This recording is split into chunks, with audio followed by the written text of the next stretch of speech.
ወጣት ሴቶች የምመክራችሁ ነገር በምንም አይነት ለየትኛውም ፍቅረኛችሁም ሆነ ወዳጃችሁ ራቁት የሆነ ፎቶአችሁን መስጠት የለባችሁ።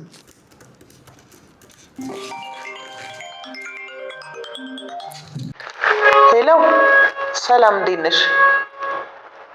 ደህና ነኝ። ኧረ እባክሽ በዚህማ ፈቃደኛ እንዳትሆኝ ጉዳዩን ወደ ህግ ወስደን ተጠያቂነት እንዲኖር እናደርጋለን እንጂ ገና ለገና ራቁት ፎቶሽን እለቃለሁ በሚል ወሲብ ባሪያ እንዲያደርግሽ መፍቀድ የለብሽም። ይሄ ትክክል አይደለም። አዎ ወንጀል ነው። ነይና ለፖሊስ ወንጀል ይጣራልኝ አቤቱታ እንድታቀርቢ አስፈላጊውን እርዳታና የሙያ እገዛ አደርግልሻለሁ። ቢሮዬ መምጣት ትችያለሽ። እሺ አይዞሽ የኔ እህት። ኦኬ ባይ።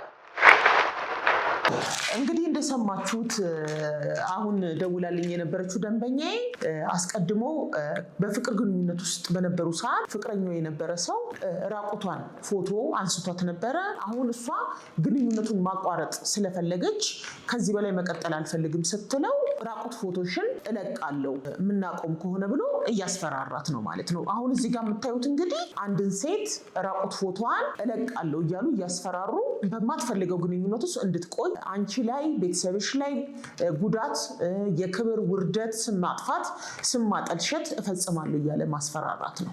ይህንን አስመልክቶ ህጉ ምን ይላል የሚለውን በምናይበት ሰዓት በኢፌዴሪ ወንጀል ህግ አንቀጽ 582 መሰረት ማንኛውም ሰው አንድን ሰው ያለ ፍላጎቱ ለወሲብም ሆነ ለሌላ ግንኙነት ውስጥ እንዲቆይ ማስገደድ እንደማይችል፣ በዚህ መልኩ ሰዎችን በኮርሽን ያለ ፍላጎታቸው ወደ ወሲብ ግንኙነት መክተት፣ በግንኙነት ውስጥ እንዲገቡ ማስገደድ እስከ 3 ዓመት ሊያሳስር እንደሚችል ተመልክቷል። እንደዚህ አይነት ነገር ሲገጥምባችሁ የወሲብ ባሪያ ለመሆን አይደለም መምረጥ ያለባችሁ። በአግባቡ ወደ ፖሊስ በመሄድ የወንጀል ይጣራልኝ አቤቱታ አቅርቡ። እስከ 3 ዓመት በሚደርስ እስራት ሊያስቀጣ የሚችል ነው። በምንም አይነት ራቁት ፎቶን አለመስጠት ግን ተመራጭ ነው ማለት ነው። መሰል ጠቃሚ መረጃዎች እንድታገኙ ይህን ዩቲዩብ ቻናሌን ሰብስክራይብ፣ ሼር ያርጉልኝ። አመሰግናለሁ።